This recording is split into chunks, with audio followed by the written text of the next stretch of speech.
Glen, Ithaca. Clouds clearing somewhat this afternoon with a high near 55. Occasional rain showers tonight with a low of 43. Tune in at 6 for WRFI's Community Radio News. Tonight's news will feature the curious tale of epilepsy in fruit flies from locally sourced science. Our live local programming continues today at 4 p.m. with the forecast.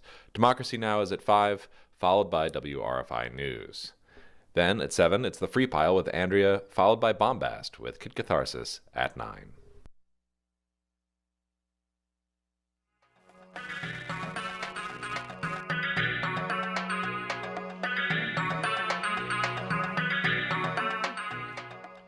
Hello and welcome to another live broadcast of The Forecast. I'm Guillermo Metz, and on The Forecast, whenever possible, we invite a guest to help us navigate the waters of climate change, to discuss the science, the politics, and the social issues surrounding this complex topic, to help break it down for us, to make it easier to understand, and hopefully to act on. A quick word about upcoming guests. In 2 weeks, on April 19th, we'll be talking with Cornell law professor Gerald Torres. He's an expert in both environmental law and federal Native American law. And in late May, we'll be talking with Connor Gibson of Greenpeace. Connor's a researcher for Greenpeace's investigations team, and he's a widely published writer as well, so that should be interesting. A couple of local announcements before we get into our interview with our in-studio guest today. Humaira Kasim Khan is in the studio with us, and she'll be joining us on air in just a few minutes. But a couple of local announcements first. Sustainable Tompkins is inviting you to their Ithaca Earth Day event centered around the National March for Climate, Jobs, and Justice in Washington, D.C. on Saturday, April 29th. And they're hoping for at least 1,000 marchers in Ithaca to visibly show our concern for the rapid deterioration of the planet, as well as the need for local and statewide leadership on energy democracy, green jobs, and environmental justice. And marchers will gather at the Bernie Milton Pavilion on the Ithaca Commons at 11:30. For live music and speakers at 12:15. The march is going to proceed on a marked route to the space at Green Star to enjoy more music, food vendors, speakers, and exhibits framed around the themes of keep it in the ground, clean energy, and low-carbon living. So how can you help? You can help spread the word, talk to your neighbors, schools, clubs, and organizations about the importance of having a voice in what's happening to the Earth as a result of climate change. Make signs to bring to the march that reflect your values. You can also bring friends, family, and coworkers to the march. So just generally help spread the word. Again, that's coinciding with the National People's Climate March centered in Washington, D.C., but with sister marches all around the world. And that's April 29th, with the local march starting at 11:30 on the Commons. And you can email info@sustainabletompkins.org to get involved. On another note, the Go Solar campaign that I'm involved with, for full disclosure, is still running here in Tompkins County, with a similar campaign running concurrently in Schuyler and Steuben counties. And for folks listening in Chemung County, there's a launch for Solarized Chemung tonight at the Starlight Room in Elmira from 6 to 8 p.m., with many more events to come over the next several months. And you can visit solarizedchemung.org for more details. Again, that's tonight at the Starlight Room in Elmira from 6 to 8 p.m. And the Tompkins campaign is taking enrollments through May. The next event is at the Dryden VFW Hall. That's next Thursday, April 13th from 5:30 to 7:30 p.m. You can see the full list of upcoming events at gosolartompkins.org. Again, that's gosolartompkins.org, and you can enroll online there as well. And in Schuyler County, the volunteers of Solar Schuyler are hosting an educational workshop at Damiani Winery on April 12th from 6 to 8 p.m. You can drop by to learn more about solar and to talk with their installer partners who are offering residents of Schuyler a discount if they go solar through the campaign. There will be a brief presentation from an energy educator from Cooperative Extension and testimonials from volunteers who went solar in the previous campaign, all while enjoying a glass of Damiani wine. So again, that's Damiani Winery on April 12th from 6 to 8 p.m. Now on with the show. Today we're joined in the studio by Humaira Kasim Khan.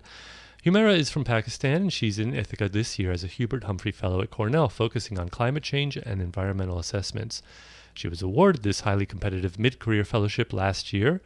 The award is funded by the U.S. Department of State, and her field of interest is effectiveness of technical procedures in the assessment of environmental impacts of selected drivers of climate change adaptation and mitigation, economic appraisal techniques, planning and development, policy, institutional framework, and coordination mechanisms. That's quite a mouthful and a lot to cover. In Pakistan, Humaira has been working as an environmental compliance specialist for USAID on the Punjab Enabling Environment Project. She has over 12 years of professional experience as an environmental specialist with the World Bank, Asian Development Bank, the government of Pakistan, USAID, and Kuwait-funded projects. The author of several papers published nationally and internationally, Humaira had, interestingly, a widely heard radio call-in show in Pakistan where she fielded questions about environmental issues. And we'll learn more about that effort during our interview today. So welcome to the forecast, Humaira. Thank you so much. I want to start out with talking about some of your work in Pakistan and the neighboring areas. So you've worked as an environmental compliance specialist, and I'm just curious, what sorts of projects were you working on there? Basically, I was working in agriculture, dairy, and aquaculture projects, and I was responsible for the development of environmental documentation form, environmental review reports, and environmental monitoring and mitigation plans, which were the basically compliance of 22 CFR 216, the rules and regulations of USAID. But I just got into this fellowship last year. Briefly, I will tell you about this fellowship, how people are coming here and what are their backgrounds. Basically, this fellowship was started by President Jimmy Carter, who announced the establishment of Humphrey Fellowship in 1978 to honor the public service career of late Senator and Vice President Hubert Humphrey. The Humphrey program brings young mid-career professionals from designated countries to the United States for an year of non-degree graduate level study, leadership development, and professional collaboration with U.S. Counterparts. Humphrey Fellows are selected based on their potential for leadership and their commitment to public service in either the public or the private sector. It was in year after the Carter's declaration. 27 Humphreys from 24 countries arrived in the U.S. to study at 11 different universities, and since that year, more than till now, 4,600 fellows from 157 countries have participated in this program. Mm-hmm. Yeah. Great. What inspired you to apply and to think about going into not just this program, but to this level of commitment to climate studies? If I look at my studies and the whole career which I was working, it was basically in one field. I was just doing the environmental assessments, the initial environmental examinations, and environmental managements of different projects. So I just felt like a couple of years back, I felt like that my knowledge is getting saturated. Like I need something new. I have been doing the same thing since last 12 years, and I want something new in my field. So climate change is basically the most emerging and challenge in the field of environment. So I just started working on climate change. I wrote a research paper, did some literature review, and worked out what should be done and where the things are going.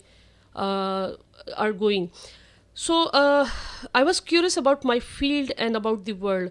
Before applying the Humphrey Fellowship, I just want to tell you that I have done my master's in environmental sciences and my advanced degree in environmental geology. So, and almost an experience of 12 years as an expert in public and private sector, but still I wasn't satisfied with what I knew, and I didn't want to settle for the status quo.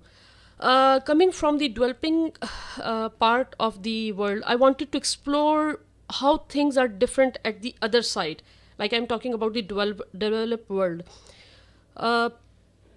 I wanted to experience the state of art, but I had no idea how far I could go until I discovered the Humphrey Fellowship program.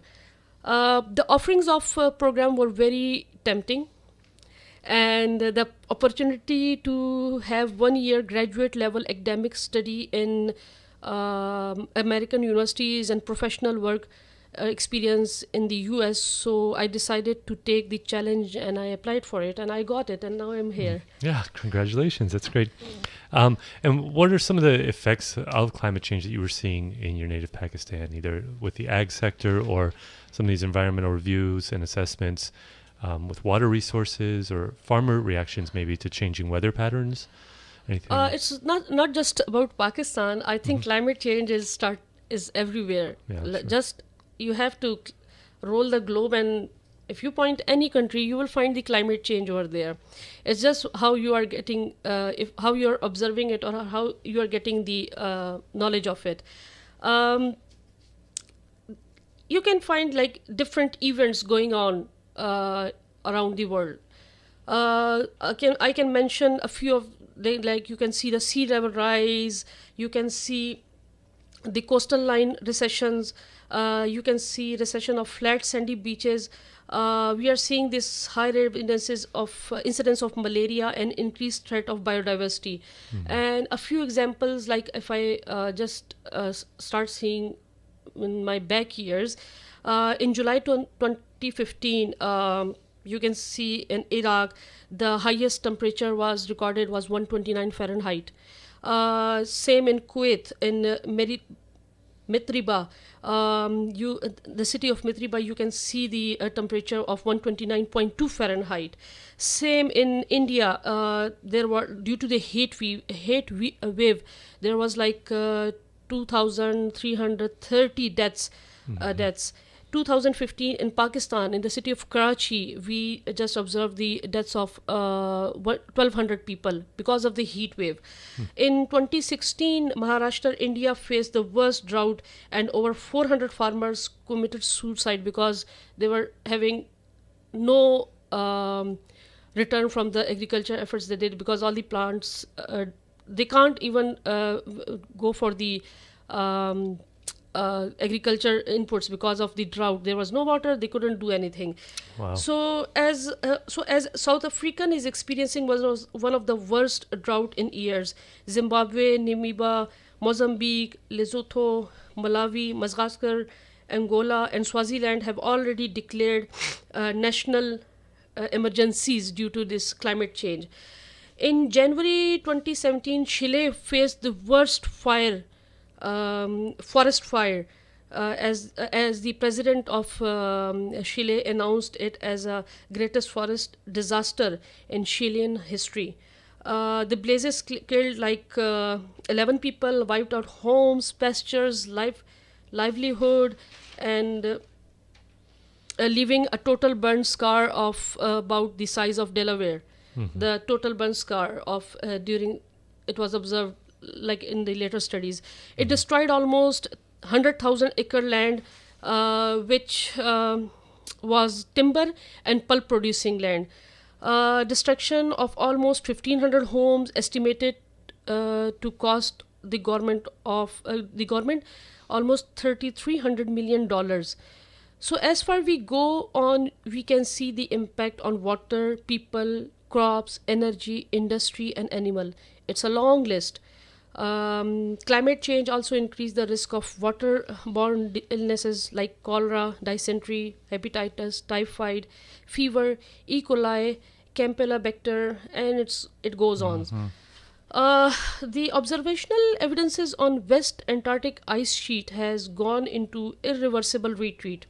In United States,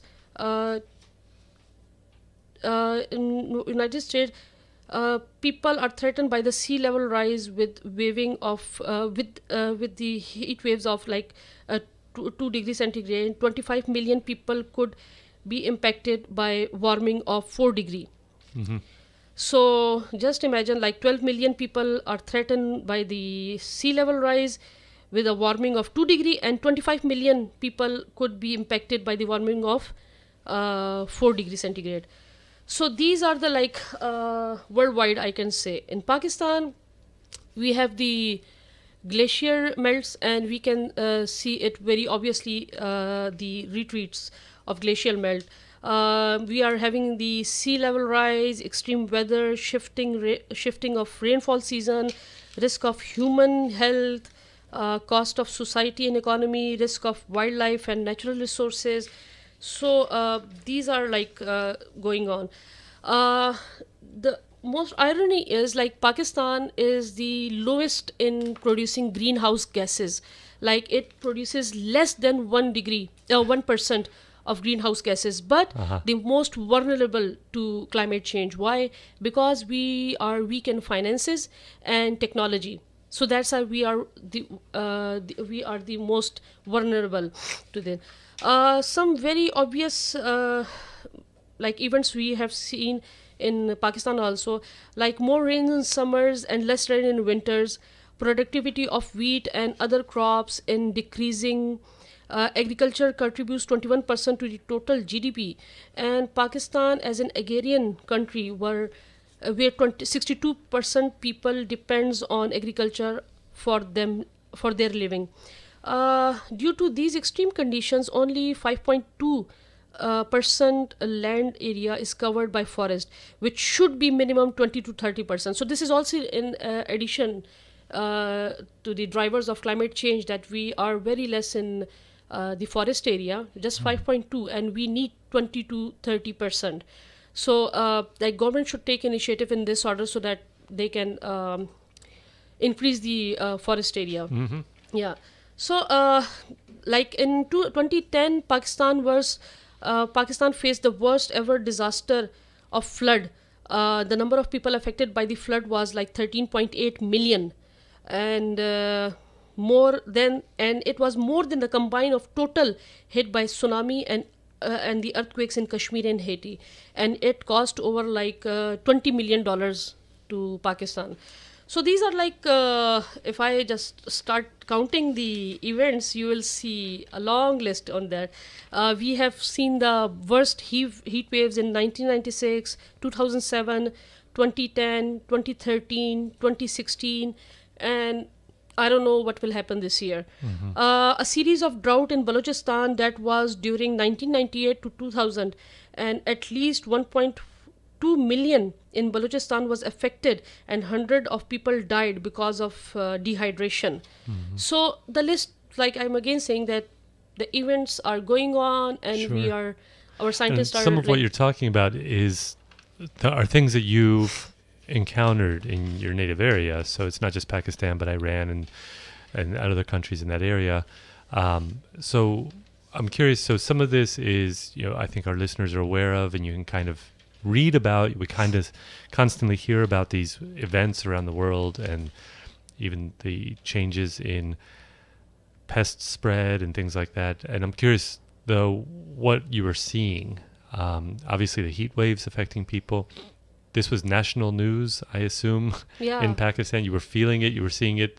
The suicide, over 400 farmers committed suicide in one it was in heat wave. Maharashtra, India. In one drought season. Yeah, in one drought season. And so in Pakistan, is this front and center? Is it made conscious that this is an effect of climate and first world countries producing too much carbon? Is that how it's framed, or? Yeah, it is framed like that. Yeah. We know all of this, at least the educated people who are aware with the climate change phenomena, they know about this. But still we have to adopt some good strategies that can lower, at least we can combat the face of climate change. There are many strategies that government is doing in terms of climate change. We are the signatory of UNFCCC and Kyoto Protocol back in 1992, and we were in the ratification since 1994. If in terms of, if I see what government of Pakistan is doing to combat the climate change, the Pakistan Climate Change Council is an apex body for policy making. We have already submitted the INDC to the UNFCCC, and we This is the declaration of how you're going to address emissions. Exactly. It's basically a full strategy after the development of our policy. Like we have the national climate change policy. So after submitting the policy, we have to develop the INDC. Which is again it's sort of a document saying what you're going to do, the steps you're going to take. So Adverse effect of climate change are the immense concern for Pakistan. Pakistan contributes, like I already said, that's just less than 1% to the total annual global greenhouse gases emission, ranking 135th in the world to the list. But still, to tackle these extreme climate change impacts, Pakistan has developed comprehensive policies and plans that includes both adaptation and mitigation measures. However, availability of finance is the main issue. According to the study commissioned by the government for preparing our intended national determined contribution, that is the INDC, which was submitted to the UNFCCC Secretariat last year, Pakistan requires like $40 billion by 2030 for mitigation measures to reduce our expected greenhouse gases. I don't know if you can put that in perspective of the GDP of the country. I don't know how. I am not sure that how they calculated it, but these are the figures. But for a country like Pakistan, it's a significant amount. It's a very big figure. Yeah. Like by 2013, it's like less than 13 years. 2023. Yeah, it's less than 13 years. Like we need 2030. I see. Yes. Yeah. Yes. So it's like $40 billion. Wow. And up to 14 billion annually to adapt the climate change. Impacts. So tell me a little bit also. So Pakistan is a varied country in terms of geography and geology, I guess also. But it is. You mentioned glaciers. I don't know if a lot of people would associate Pakistan with glaciers. I know mountain climbers think of Pakistan as some pretty incredible mountains. So maybe they might know, but you mentioned drought. So it's a varied country in terms of topography. And what's happening with the glaciers there? Basically, if you see the map of Pakistan, it's an elongated stretch, starting from the north to the south. So in the south, we have the Arabian Sea. And in the north, we have all the three, the mountainous ranges, that is Hindu Kush, Karakoram, and Himalayas. And due to the climate change impacts that are coming towards Pakistan, and we are vulnerable to that changes, we are facing a lot of glacial melts in the summer season. So why we are getting floods? Because of these glacial melts, we are getting more and more water in our rivers. And the river overflows. We don't have enough dams to restore the water so that we can use it in our for energy consumption or energy resources or water resources for our agriculture. So these all rivers are just flooded, and it passes by all, starting from north to the south till the Arabian Sea. It moves with the flood. So it is a long stretch and it goes all around. So if there is flood, so it will be flood all over the rivers, and all the side villages of the rivers, they are gone. So that's why it happened in 2010 that we faced the highest, not highest, but it was the worst ever flood season we faced. Damage, it was damage. Like 13.8 million people. It's a very big figure. Like even the tsunami and Haiti and Kashmir earthquake, the cumulative figure is even more than that. So this is basically the reason. Wow, that's quite a lot. I also was curious in terms of you were mentioning the adaptation as well that the government of Pakistan is really working on. What are you seeing? How can people adapt to some of these issues? You mentioned dams and ways to capture some of that water. Drought and other things are harder to deal with, but maybe there's a way to balance the floods with the droughts internally. But what is the government and scientists in Pakistan? What are they looking at? For people, I would say the word is sustainability in the resources. And as far if I see government of Pakistan, it's not just it's not just limited to government of Pakistan. There are many private sector organizations that are working. There are many donor agencies that are investing in climate change adaptation strategies, and there are also community-led organization and NGOs that are working like in climate change awareness and community-led strategies. So the most recent one, on which government of Pakistan has taken initiative on climate change projects. There are 3 projects in currently going on. It's a Green Pakistan program. The second one is the establishment of Geomatic Center for Climate Change and Sustainable Development.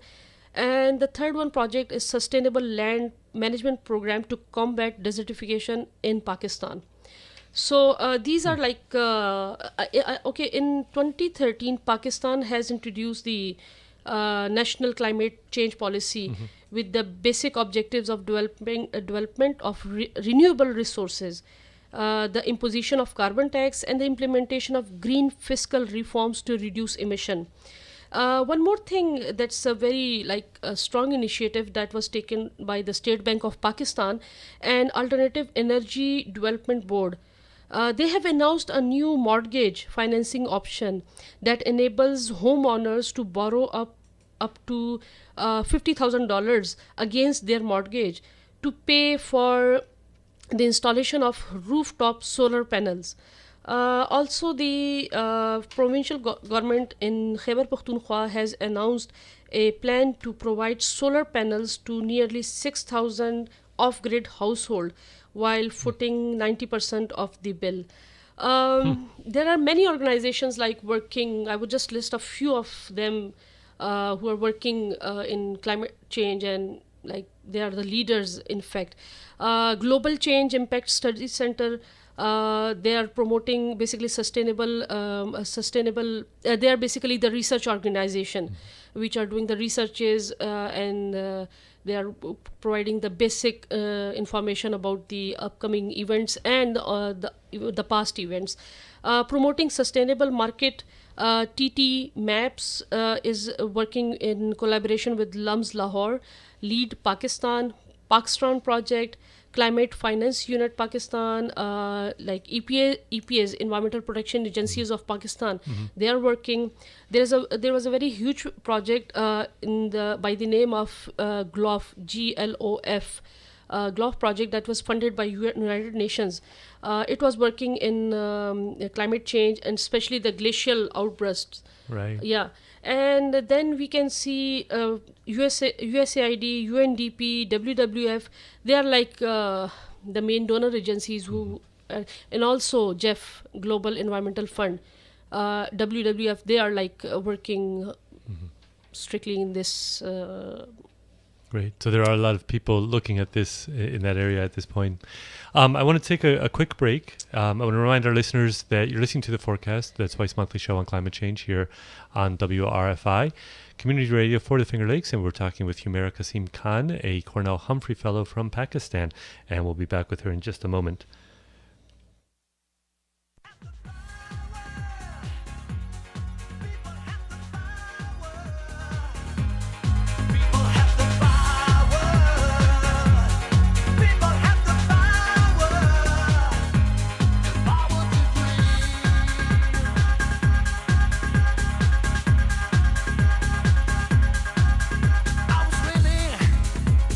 Dreaming of an Oxford royal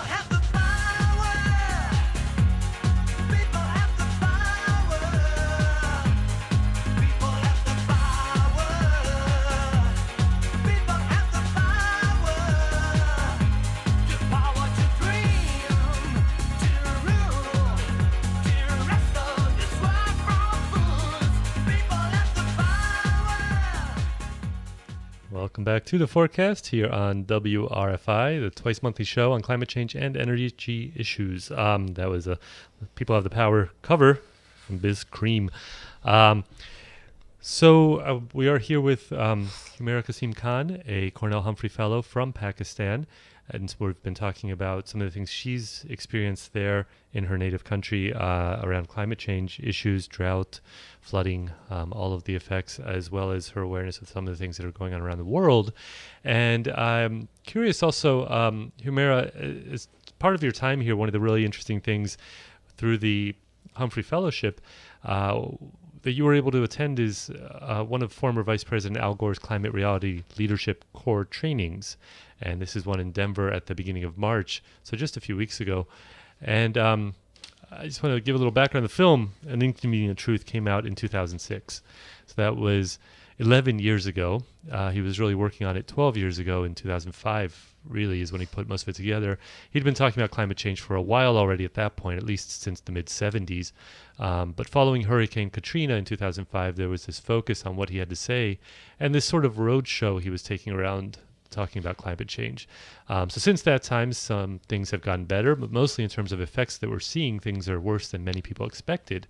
We've had 10 of the hottest years on record at that point were in the previous 14 years, with 2005 being the hottest on record. And that's something he talks about in the film. He talked about a city in your native Pakistan reaching a record temperature at that point of 125.6 degrees Fahrenheit.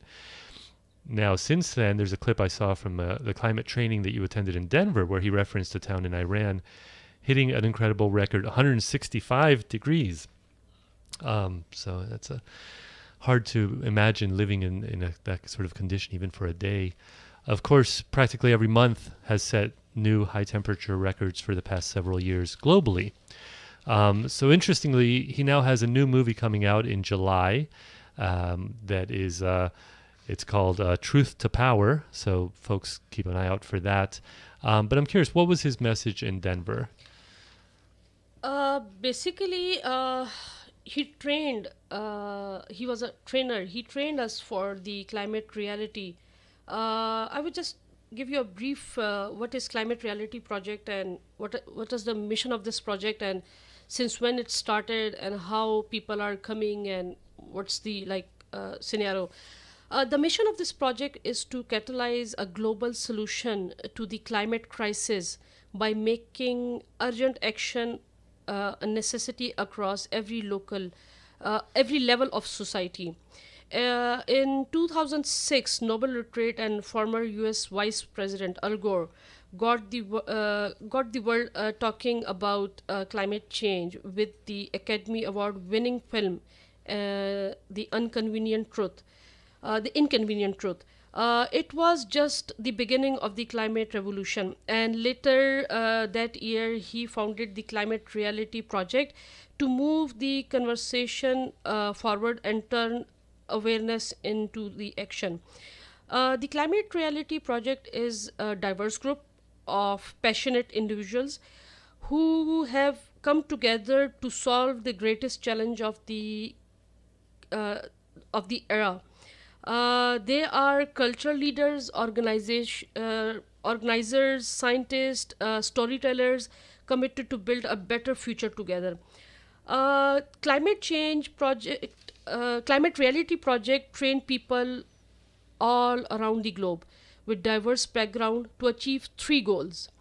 Build momentum for a global commitment to climate action at COP21. Create critical mass of climate activists, accelerate the transition to clean energy economy. Mm-hmm. These are the basic three objectives that they call, I think, 2 to 3 times the training in a year. Mm-hmm. I think twice it's in United States, and the third one is maybe anywhere in the world. Mm-hmm. And this Climate Reality Project is extended to 130 countries up till now. You can find the leaders in 130 countries. You just name it and you will find the leader. Right.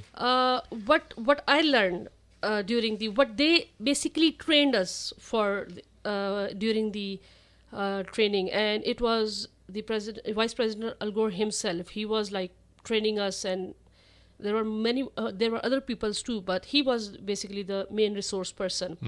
The science of the climate change, how it's transforming daily life for communities around the world, the solution that are available today. Training on the powerful, we were basically trained how to powerfully, like the storytelling, public speaking, and social media networking techniques, media engagement strategies, best practices in grassroots organizing, how to build momentum for solution these years. I have learned about clean technology initiatives that are already helping out emissions and energize the economy. Since 2006, there have been a lot of people that are emerging as a leader. He's training, and he just let them go to inspire the world and start working as a climate leader. And the one I attended in Denver, it was the 34th training, and in that training there were like 972 participants from 27 different countries. So it happens like everywhere. And I heard about this training last year when I was back in Pakistan, and this training was announced, and one of my friend, she basically applied for this training, and she went. Since on the arrival in Pakistan, in US, I was like looking towards this training, and I'm enough lucky that I got the chance to be trained. So it's a great job to train, and it's not like just the scientists are allowed or just the environmentalists allowed. Anyone can come and get the basic training. And well, I heard that it was actually very, very hard to get into. There was a record number of applications this year. Maybe after the administration change here in this country, that might have had something to do with it. But that was my understanding. Over 3,000 people applied for something like just under 1,000 actual slots. Yeah, I think you are much more updated than me. Oh, I just heard about that. So in the presentations I've seen, Gore leads with dire news of how bad things have gotten. He talks about, like you were saying, some of the horrific things we've seen around the world. But in the face of what the current administration has been trying to do, even then, he's always optimistic. Yeah. And so he turns, like you said, to the solutions. From Inconvenient Truth, he did talk about that we even then had all the technology we needed to solve the problem. So I'm curious, how was he giving you tools to kind of spread that message, that the message of optimism, and giving people tools to actually take steps? Actually, it was the basic training. Like he just gave us how climate change is going on. Just look around you, and the strategies which we should. He was much more focusing on the renewable resources and the how to lessen the carbon emissions, like greenhouse gases emissions, and he was much more towards the sustainability. So because it is very obvious that we are seeing climate change, and we are facing the global warming. If we can't reduce it, but we can adopt some strategies that can at least halt it, that we can minimize it. We can't, the way our lifestyles are, we have adopted our lifestyles, we can't entirely end the problem, but at least with our best practices, we can minimize it as possible as we can, if we want. So I always say that when there is a will, there is a way. Just we have to strong our will to encourage stronger will in starting from yourself. Then you can step apart for the rest of the people. Yeah. Again, if you're just tuning in, this is The Forecast, the twice monthly show on climate change and energy issues here on WRFI. I'm Guillermo Metz, and today we're speaking with Humaira Kasim Khan, a visiting scholar at Cornell University through the Humphrey Fellowship Program. Curious now, with some of this training, not just Al Gore's training, but you've been here under this fellowship, specifically learning tools and how people are engaged here.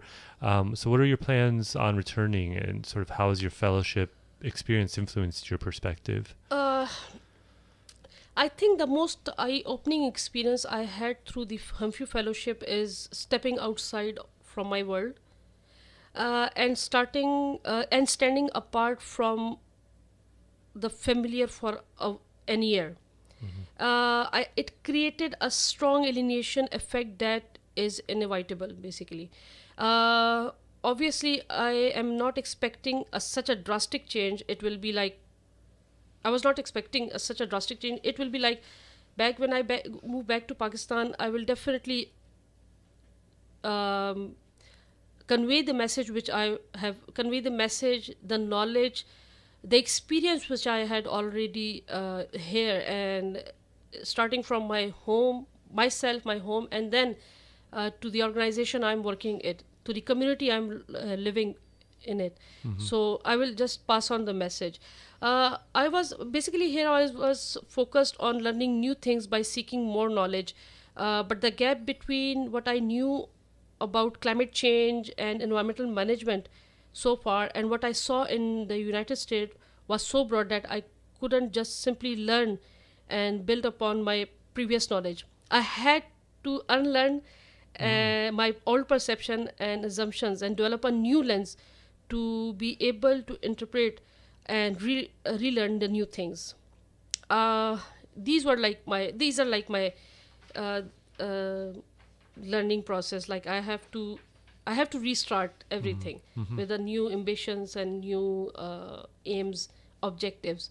But still, like I think like the knowledge I gained here, and it will benefit a lot back me in Pakistan. Yeah. Right.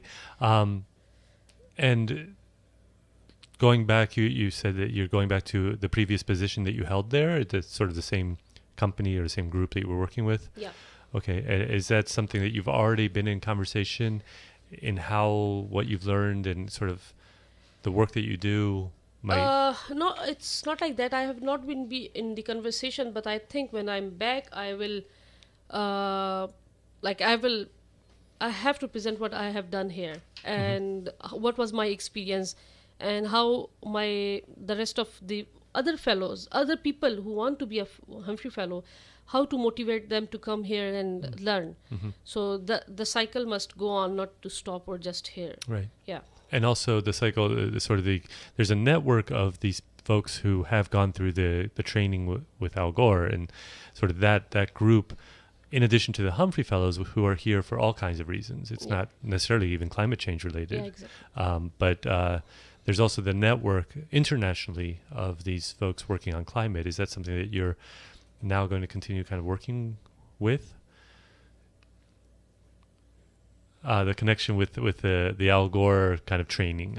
Back in Pakistan, there is a complete network of this climate reality project, and we have a manager by the name of Asif Iqbal. He's already working in that network. He's leading the network basically. So after that, definitely we will be going there and joining him, and it will be like a freelance working for the community, and like just giving our services to whatever and wherever and however it is required. So it is like I'm looking forward to many things. It's just not like not only the climate reality, but I'm telling you that starting from my home, I was talking to one of my friend a few days back, and I said, I think not friends, all fellows at Cornell. And I said, let's go back and start with the solar panels at our home, because the first step should be taken from at your home. So earlier I just asked my father to do that, but now I will say to do that. Yeah. So because the first step starts at your home. Yeah. So let's see. I have a lot of ideas and objectives and great dreams in my mind. So how did that conversation go in your own family? I haven't discussed it yet, but it will go good because he is a mechanical engineer and he believes a lot in conservation and sustainability. So I hope that it will go well. But with the fellows, they were they have different aspects of their country. So it's like diversity. It's all about diversity. How you are thinking, at back in your countries how things are going on. So it looks like to be very easy, but it is not like that. Like every person has to think accordingly. So it will be. I hope. I'm always positive, and I hope for the best. Yeah.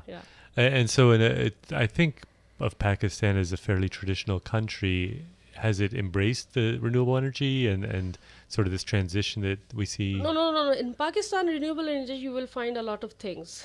I was a few days back, I was thinking on this thing, and I found a lot of things in renewable energy. In Pakistan, like we are trying to concentrate on renewable energies like solar energy, wind energy, hydro energy, biomass, biofuel, geothermal energy, even waste to energy.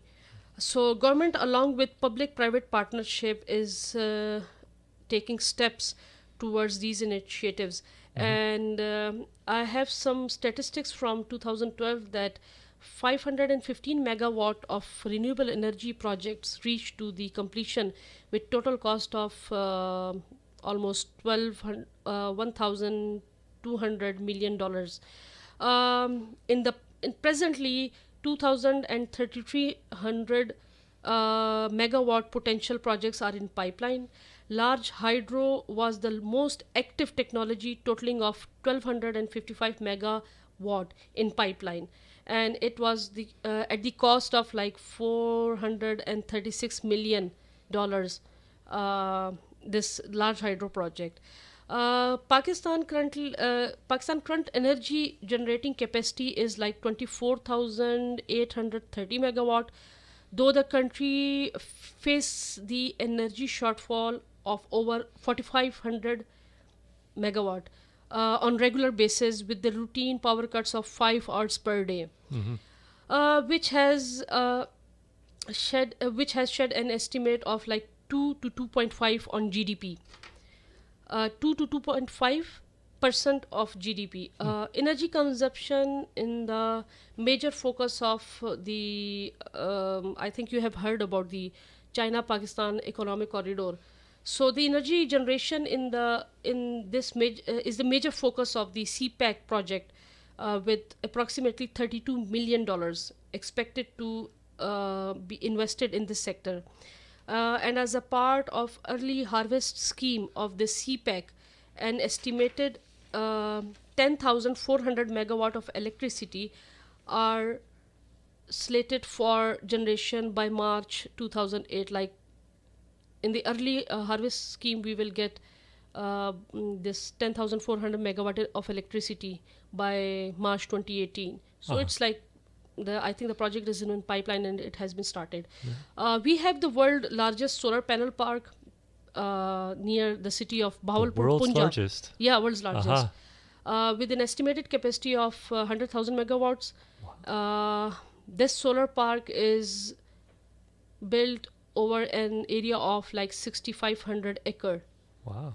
So these are like, and it's a long list of like coal, power and wind power. So is there a sense in the country that this is a way forward for the private sector? Is it an opportunity, or is this really just foreign companies coming in? I think all these projects are like not just for companies. They are like public and public-private partnerships. Like the early statistics which I mentioned was like in early 2012. The 515 megawatt of renewable energy project.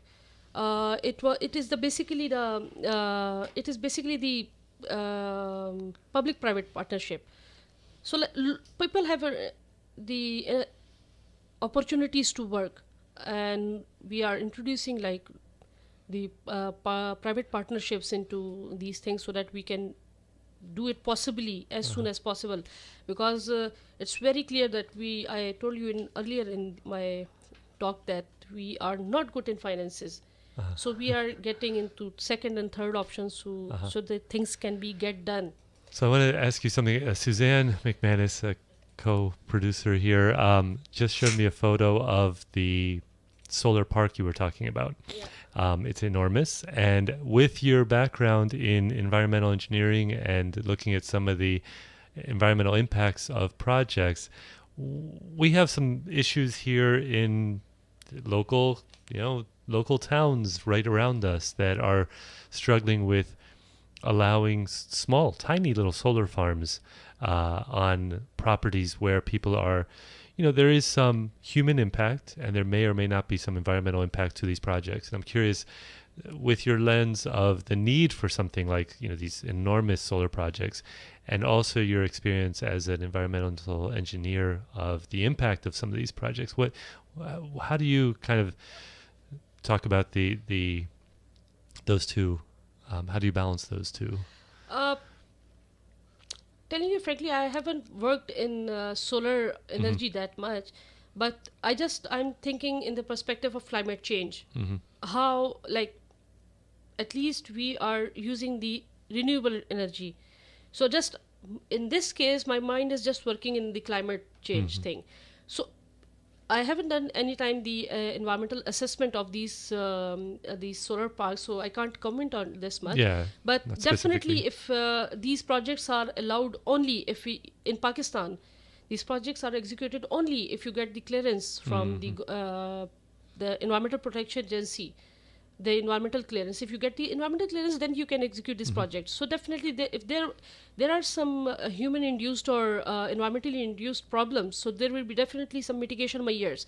But I think it will be avoidable. That's why they are allowing this big solar energy project to be executed in Pakistan. Yeah. It's just the balancing of needs, I guess. And it's interesting how here locally we are facing some real fierce pushback against some projects that are really fairly small in scale, that are support. The folks who are even pushing back are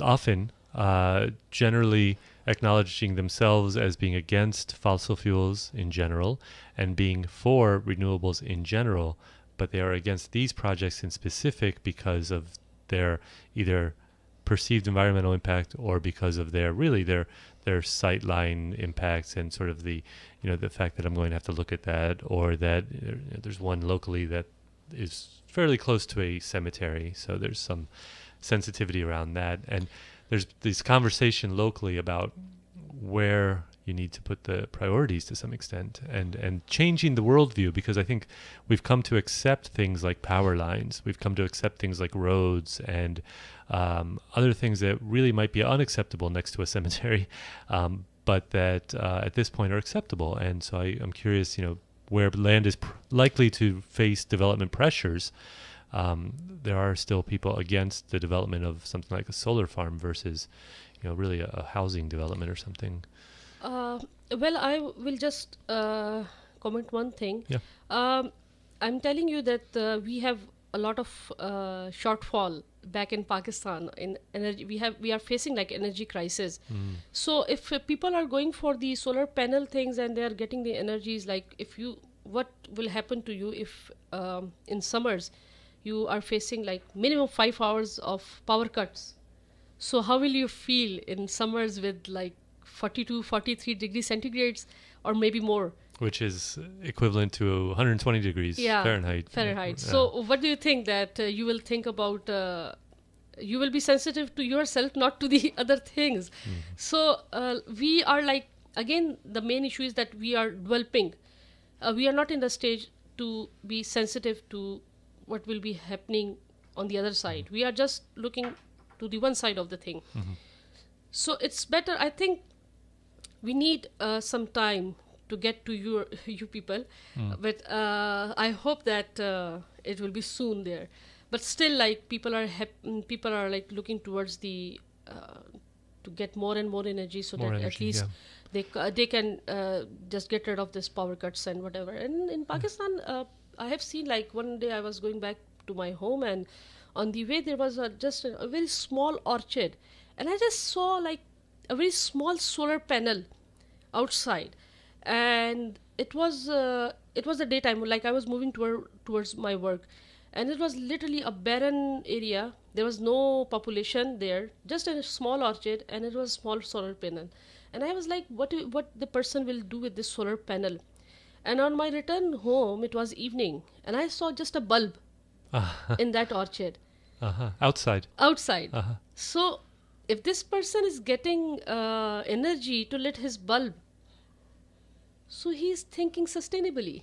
Yeah. He's okay. I was so happy that I think it was whoever, I don't know whose orchard was that, but the thing, the idea behind this solar panel and the bulb, how can he would spend like I think $1,000 to get the power line towards his orchard.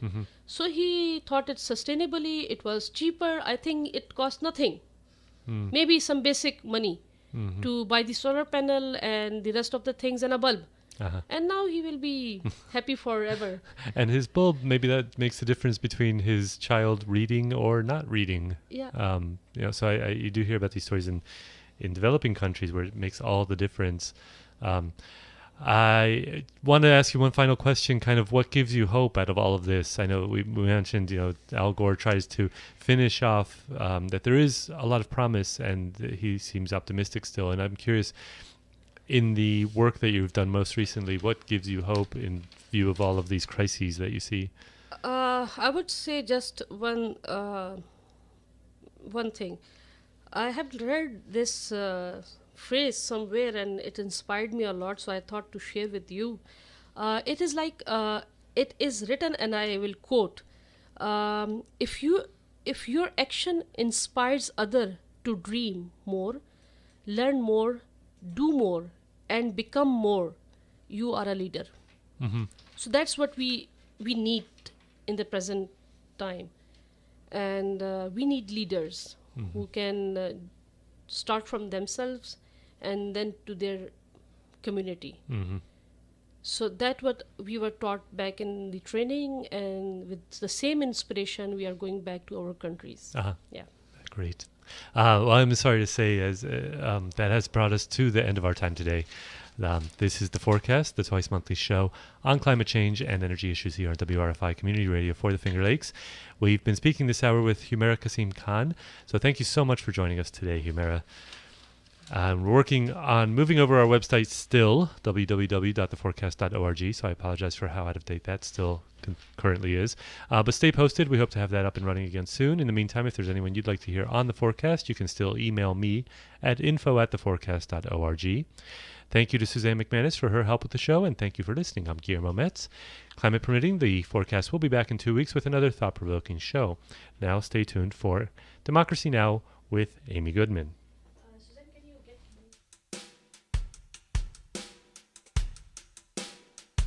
Have I been sleeping? I've been so still, afraid of crumbling. Have I been careless, dismissing all the distant rumblings? Take me where I am supposed to be, to comprehend the things that I can't see. 'Cause I need to move, I need to wake up, I need to change, I need to shake up, I need to speak out. Something's got to break up. I've been asleep and I need to wake up now. And as a child, I danced like it was 1999. My dreams were wild. The promise of this new world will be mine. Now I am throwing off the carelessness of youth to listen to an inconvenient truth that I need to move, I need to wake up, I need to change, I need to shake up, I need to speak out.